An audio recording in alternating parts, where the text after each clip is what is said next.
Ustaz terhadap video di atas yang saya kirim tentang nasab seorang Sayyid Maula. Daripada Sayyid Maula tersebut, Sayyid Maula Muhammad Al-Idris, kemudian ke atas, sampai yang ke-36 itu adalah Rasulullah sallallahu alaihi wasallam. Rasulullah, anaknya yang Fatimah, yang dikawini oleh Sayyidina Ali, dapat Hasan dan Husain. Dari keturunan mereka pula, ini. Yang ke-38, ini dia, Sayyid Maula. Beliau menerangkan itu semua sebab ada orang yang menafikan bahwa beliau itu Sayyid. Hadirin dan hadirat, sudah menjadi budaya orang Arab.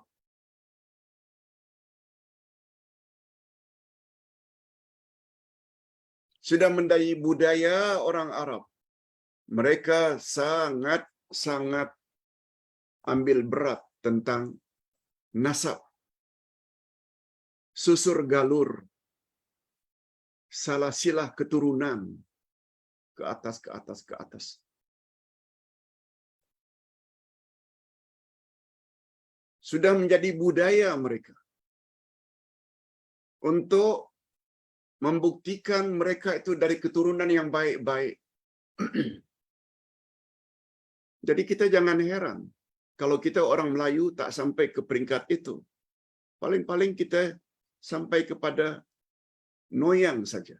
Abdullah bin Yasin bin Ilyas. Kita dah tak tahu lagi. Yang lebih atas lagi.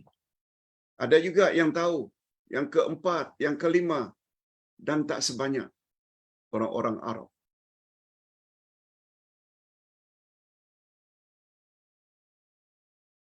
Itu sebabnya ketika belajar di Madinah, register, nama tak boleh dan tak cukup dua.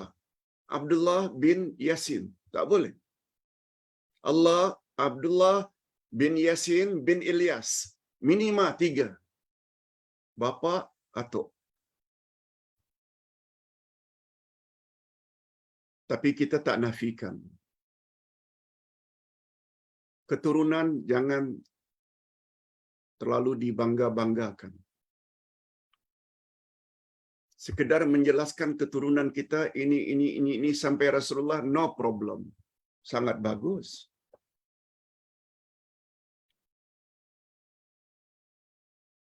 Sebab Nabi Muhammad sallallahu alaihi wasallam pernah memuji Abu Bakar. Abu Bakar bukan keturunan Nabi. Sebagaimana Nabi Muhammad sallallahu alaihi wasallam memuji Bilal bin Rabah, padahal beliau orang Afrika, Ethiopia.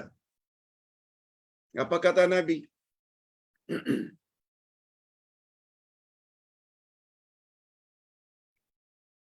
Abu Bakrin Sayyiduna a'taqa Sayyidana. Kita baru belajar beberapa hari yang lalu tentang nama Allah As-Sayyid. Abu Bakrin Sayyiduna. Abu Bakar itu adalah penghulu kita sebagai tanda kemuliaan dan penghormatan. Boleh? Apalagi bagi beliau dijamin masuk syurga. Abu Bakar adalah penghulu kita, Sayyiduna. Dan Abu Bakar telah memerdekakan Sayyidana, penghulu kita. Maksudnya Bilal bin Rabah, tukang azan Nabi.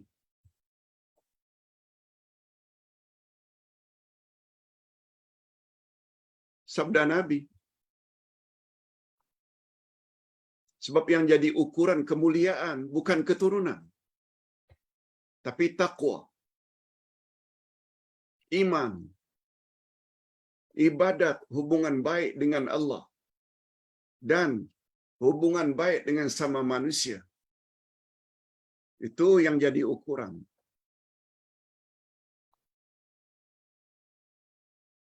Bandingkan kedudukan Abu Lahab dengan Bilal bin Rabah. Abu Lahab itu uncle Rasul, tapi durhaka menentang Rasul. Hatta Abu Talib, kedua-duanya mati dalam kafir.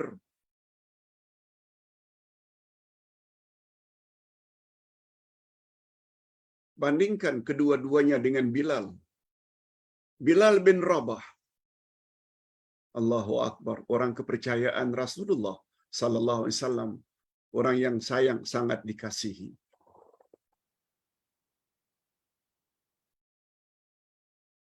Itu sebabnya diriwayatkan ketika Bilal sedang naza', istrinya menangis.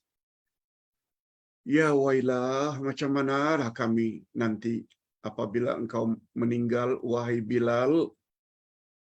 Wah wailah, habislah kami. Tak tahu macam mana nasib kami. Bilal pula sambil naza' wa farha. Alangkah gembiranya aku sekarang, karena tak lama lagi aku akan jumpa Rasulullah sallallahu alaihi wasallam. Begitu komen beliau. Orang yang sangat sayang pada Nabi.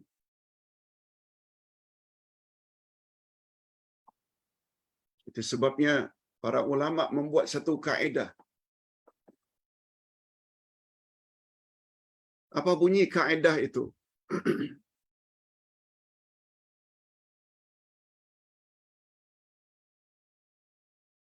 Kaedah itu membawa makna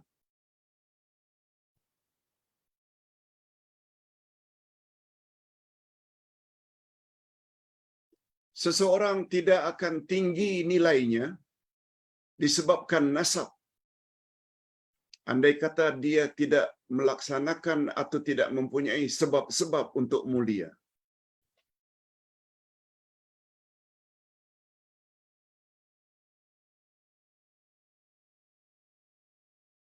Al-mar'u la turfa'u bin nasab walakin bil asbab. Manusia nilainya tidak tinggi di sisi Allah semata-mata karena keturunan. Andai kata dia tidak memiliki sebab-sebab untuk membolehkan dia menjadi insan yang mulia. Bilal dari nasab tak ada hubung langsung dengan Arab. Beliau orang Afrika. Tapi pada diri beliau ada tak sebab-sebab untuk melayakkan baginda Bilal menjadi tinggi karena iman dan takwanya? Yes. Itu jawaban Ustaz. Jangan dihina para habib-habib, sayyid-sayyid, jangan dihina. Itu memang hak mereka kalau mereka betul-betul dari keturunan Nabi, tapi kita kena ingat, jangan mentang-mentang keturunan lalu bangga. No. Kebanggaan hanya terletak pada takwa. Itu sebabnya Nabi pernah bersabda, la fadla li arabiyyin 'alal a'jami illa bittaqwa. Tidaklah orang Arab lebih mulia dari orang yang bukan Arab kecuali dengan takwa. Takwa. Apa makna takwa? Buat suruhan, jauhi larangan. Itu sebabnya ayat pertama tadi. Dalam ayat pertama saja dari surat An-Nisa, Allah suruh manusia akan bertakwa kepada Allah sampai 2 kali. Ittaqu rabbakumul ladzi khalaqakum. Ittaqullahal ladzi tasaaluna bihi wal arham. Takwa. Hadirin dan hadirat rahimakumullah. Bagaimana pendapat Ustaz tentang niat bersyarat ketika akan umrah atau haji? Apakah dia tidak mendapat pahala umrah, Pak Ustaz? Hadirin dan hadirat rahimakumullah.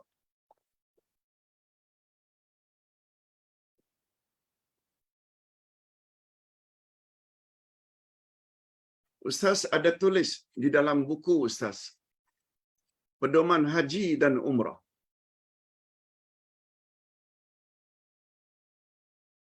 Pada muka surat 33, membuat syarat ketika ihram. Perkara ini banyak dari kalangan umat Islam Nusantara yang terlepas pandang.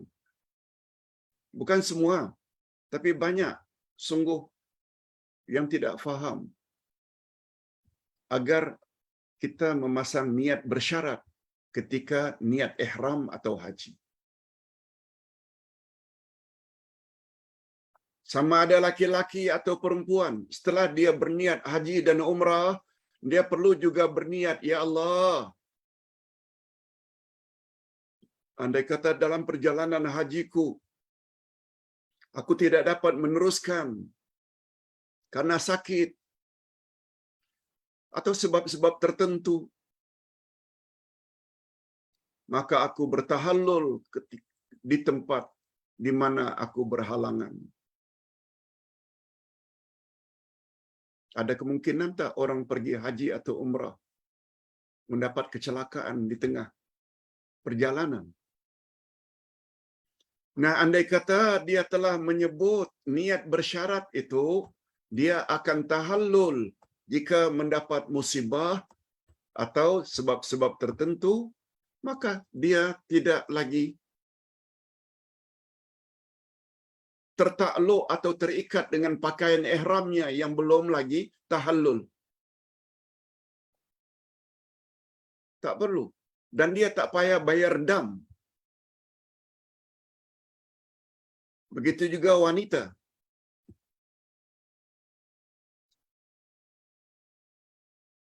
Yang belum lagi datang haid. Maksud Ustaz, pergi umrah, dia orang dewasa, mungkin gadis yang sudah 17-20 tahun atau isteri seseorang dalam keadaan tidak haid. Lalu dia bimbang. Jangan-jangan nanti pergi umrah yang terbatas hanya 10 hari. Sebelum sempat buat ihram, sebelum sempat buat tawaf umrah, lalu dia datang haid. Ya Allah, andai kata aku nanti sebelum dapat melaksanakan rukun umrah, aku datang haid, terutama tawaf. Tawaf umrah kan rukun, dan tawaf mesti bersuci. Andai kata berlangsung sampai hari aku balik ke tanah air, aku bertahallul ketika itu.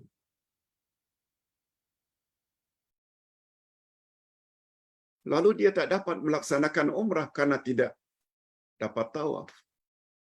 Dia boleh melanggar larangan-larangan ihram seperti memakai wangi-wangian, bercampur suami isteri, tanpa perlu membayar dam. Atau sebaliknya, wanita yang sedang haid,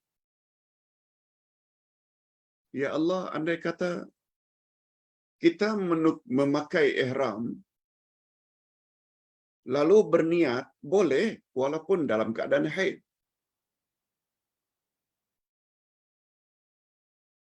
Berniat tidak menjadi syarat. Memakai ihram tidak menjadi syarat. Bila sampai di miqat, mesti bersih. Nah, kita boleh berniat. Dan andai kata setelah niat umrah, bagus kita ikuti, ya Allah, andai kata haidku ini berterus-terusan sampai hari aku balik, tak juga suci. Aku akan halalkan diriku, tidak lagi terikat dengan pantang larang ihram. Nah, ketika itu dia tak berdosa dan tak perlu bayar dam. Yes, itu sila miliki buku ini. Masih ada stoknya insya-Allah. Yang ketiga, Pak Ustaz, ada ceramah kononnya lelaki boleh berihram dengan kain sarung yang berjahit.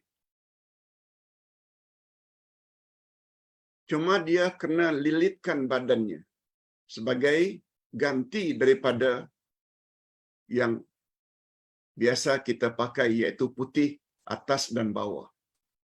Tapi dia gunakan bukan yang itu, tapi 2 sarung. Tapi kedua-dua sarung itu sudah dijahit, yang kita selalu gunakan untuk sarung bila salat. Nah, sekarang pertanyaannya, ada ustaz yang mengatakan kita boleh lilitkan saja sarung tersebut, letakkan saja di bahu sarung yang kedua, tapi sarung bukan kita masukkan badan kita dalam kain sarung, bukan memasukkan badan kita dalam kain sarung. Nah, itu hukumnya boleh. Hukumnya boleh. Yang tak boleh ini, bila kita pakai, kita masuk badan kita dalam kain sarung yang berjahit, itu yang tak boleh. Tapi kain sarung yang berjahit, sekedar untuk kita lingkarkan sebagai kain di bawah, kita letakkan bahagian atas, dibolehkan. Tidak jadi masalah. Hanya saja, kalau kita gunakan kain sarung yang tidak berjahit sama sekali, itu adalah lebih baik. Itu adalah lebih baik. Wallahu a'lam.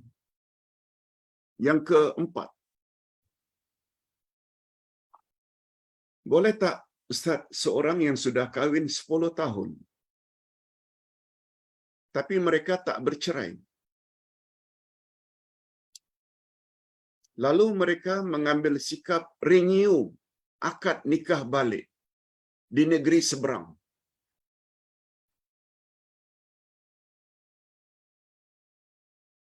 Mohon pencerahan Pak Ustaz.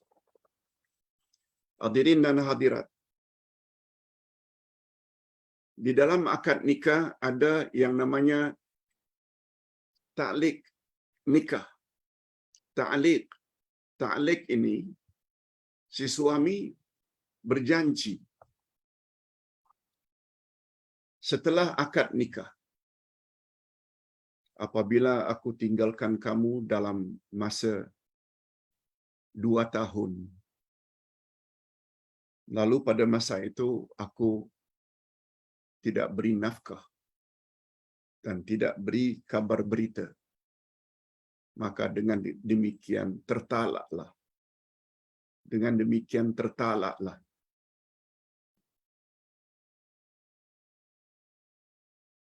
Bila perkara itu terjadi, maka 2 tahun tertalaklah. Mungkin yang tanya ini, mereka tidak buat ta'liq talak, yaitu talak yang tergantung. Oleh sebab itu, apabila tidak ada ta'liq talak, sebagaimana yang disebut contohnya tadi, lalu tidak ada berita tentang orang tersebut sampai 3 tahun, 4 tahun, 10 tahun, dan isteri pula tidak mengadu bahwa dia tidak reda kepada pihak qadi, maknanya dia still suami isteri. Sebab talak itu sama ada dengan ucapan suami, aku talakkan atau aku ceraikan kamu, atau dengan fasakh. Fasakh maknanya Tuan Hakim yang memisahkan mereka.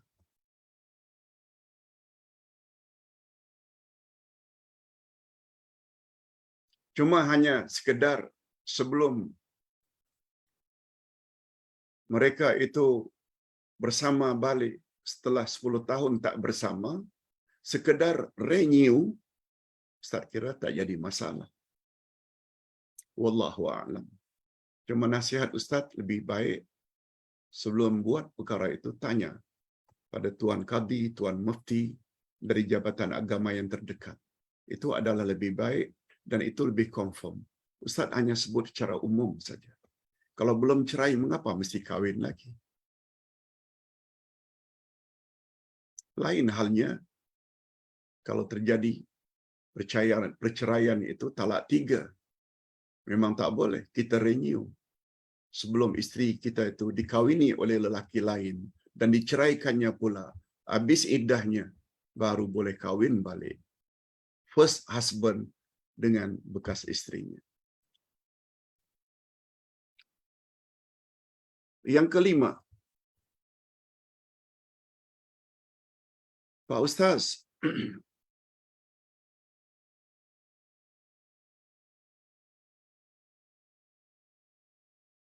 di dalam kuliah kita hari Sabtu yang lalu, ketika membahas ayat 199 dari surat Ali Imran.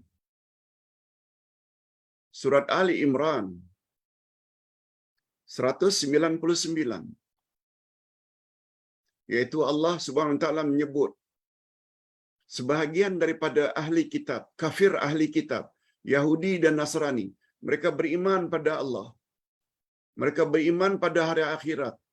Mereka khusyuk dan tawaduk, humble dalam mentaati Allah.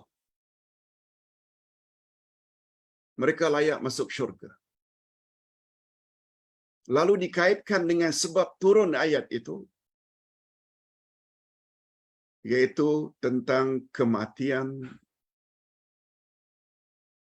Najasyi di Ethiopia, Habasyah, tempat Bilal.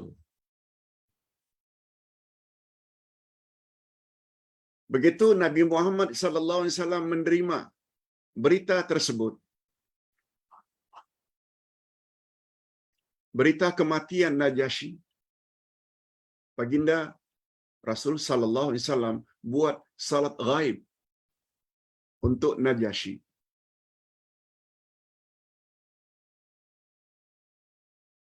Ustaz jelaskan sedikit.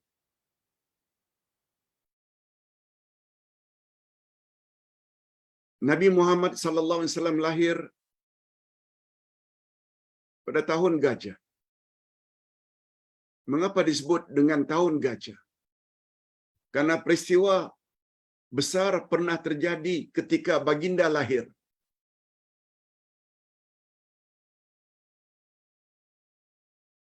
Apa dia?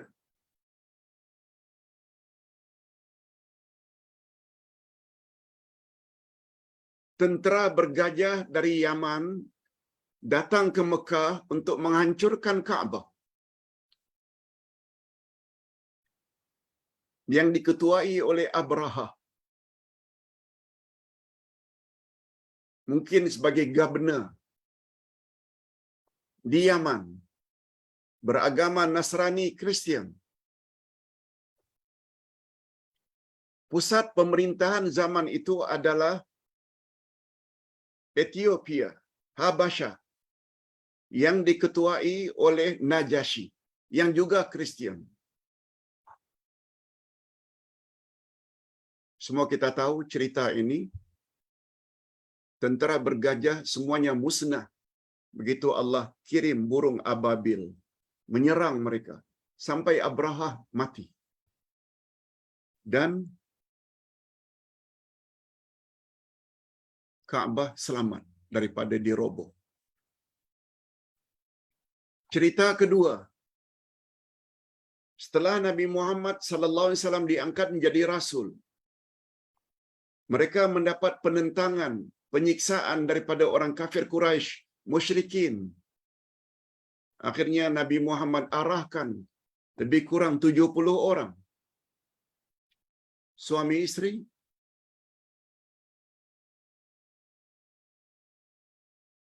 untuk berhijrah ke Habasyah. Ingat ya, hijrah pertama adalah hijrah ke Habasyah, Ethiopia. Nabi tidak ikut. Hijrah ke Madinah adalah hijrah yang kedua. Nabi bersama Abu Bakar dan sahabat-sahabat yang lain menyusul. Itu hijrah yang kedua.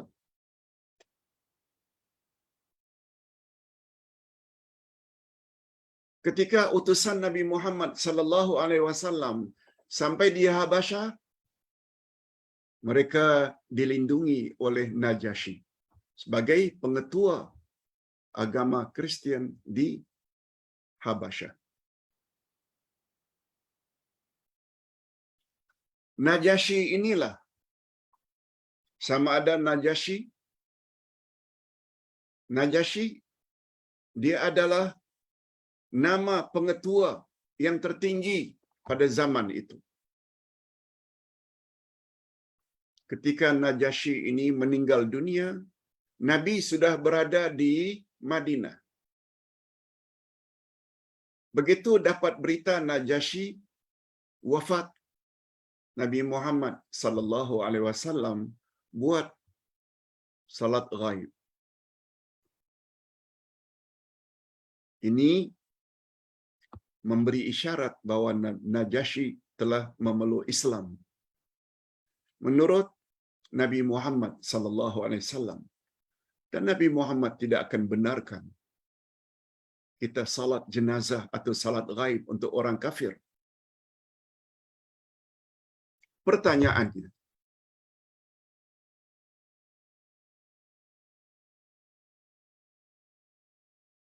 apakah itu bermakna kita boleh salat atau paling kurang berdoa untuk orang yang mati dalam keadaan kafir seperti itu? Nah, Ustaz tadi dah jelaskan.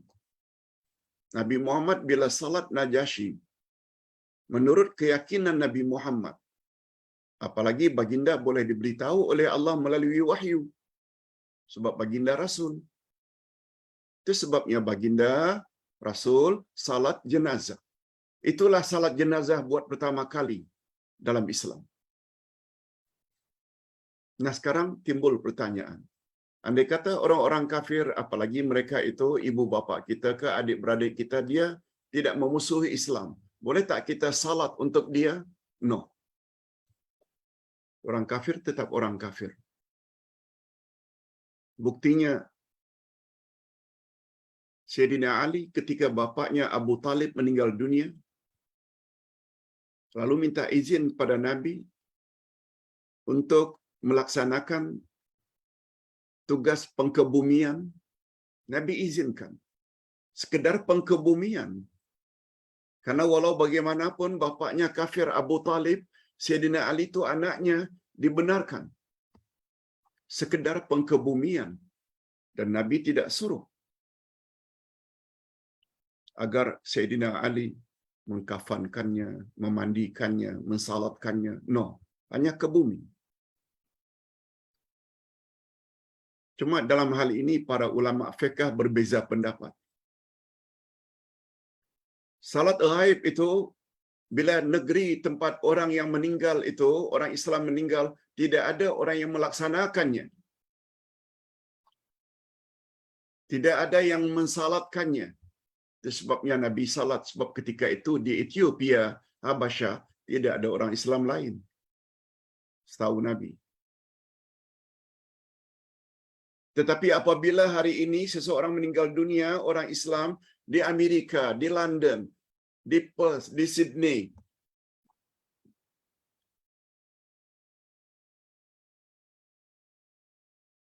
ada persatuan Islam di sana yang mengelola secara Islam setiap orang Islam yang meninggal dunia, hatta di Tokyo, hatta di Korea. Maka menurut pendapat yang kedua, tidak perlu kita salat ghaib. Sebab salat ghaib yang dilakukan oleh Nabi untuk Najasyi, karena di Habasyah tidak ada orang Islam yang mengelola, memandikan, mengkafankan, mensalatkan, dan pengkebumian. Namun demikian, pendapat yang lebih kuat nampaknya jumhur cenderung kalau kita tidak berada bersama jenazah, seperti umpamanya baru-baru ini meninggal dunia Profesor Dr. Yusuf Al-Qaradawi, Allah yarhamu. Lalu di merata-rata dunia ada orang yang buat salat ghaib. Hukumnya juga boleh. Dan inilah pendapat yang terbanyak. Tidak ada masalah. Hadirin dan hadirat rahimakumullah. Adapun pertanyaan seorang lagi berkaitan dengan kelahiran Nabi Muhammad sallallahu alaihi wasallam. Beliau bertanya, macam mana Ustaz, pandangan Ustaz tentang filem The Messenger, iaitu menceritakan tentang kelahiran Nabi Muhammad sallallahu alaihi wasallam yang ketika itu datuknya Abdul Muttalib merasa bumi ini goyang sehingga berhala-berhala itu semuanya hancur, dan di langit ada cahaya, lebih-lebih lagi di rumah menantunya Aminah. Lalu beliau pun datang. Di rumah Aminah ada cahaya yang menerangi. Rupanya ketika itu Siti Aminah sedang melahirkan Nabi Muhammad sallallahu alaihi wasallam yang dikatakan dalam filem tersebut. Lalu Abu Talib pun yakin bahwa Aminah ini mesti melahirkan seorang anak yang nanti akan menjadi pemimpin di dunia ini. Terus terang saja Ustaz, pertama kali dapat berita seperti itu. Dan itu semua tidak disebut dalam kitab-kitab sirah, dalam kitab-kitab sejarah kelahiran Nabi Muhammad sallallahu alaihi wasallam seperti itu. Untuk itu minta maaf kalau Ustaz tidak tahu menjawab sampai di mana kebenaran kisah sebagaimana yang diceritakan dalam filem The Messenger, iaitu tentang kelahiran Nabi Muhammad sallallahu alaihi wasallam. Sebab setahu Ustaz, berhala-berhala yang ada di Kaabah itu, pecahnya itu karena dipecah oleh Nabi Muhammad sallallahu alaihi wasallam setelah baginda dapat menaklukkan Madinah. Setelah baginda dapat menaklukkan kembali Mekah pada tahun 8 Hijriah. Setelah 8 tahun di Madinah, Nabi datang ke Mekah. Nabi dapat ambil balik kota Mekah. Nah, ketika itu sambil membaca ayat Quran ayat 80 dari surat Al-Isra. Apabila datang kebenaran, maka hancurlah kebatilan, dan kebatilan itu mesti hancur. Wa qul ja'al haqqu wa zahaqal batil innal batila kana zahuqa. Nah, setelah bersih berhala-berhala itu dihancurkan semuanya, Bilal disuruh naik ke atas anjung untuk melaungkan azan. Ini kita dah ceritakan. Wallahu a'lam.